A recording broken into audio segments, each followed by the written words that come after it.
Hello, hello, hello. Guess what? It's Wednesday's Word Day. Yes, if you are coming back and returning, come on back. But if you are brand new to Wednesday's Word Day, we are so glad to have you. What you're going to do is take the word of the week that I announced, and you're going to make as many words as you can out of that one word to try to win our weekly prize.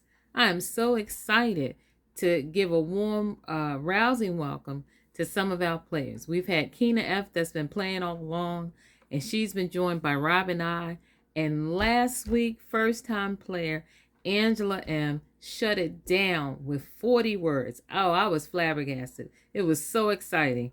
And so we're looking forward to seeing how these ladies continue to compete with one another and just have a good time. So share this link with your friends. Tell everybody about it. It's a fun way, an old-fashioned way to play a word game and see how well you can do. And guess what? You learn words in the process, you build your vocabulary, and you even win a prize. So let's get to it. Let's see what the word for the week is today.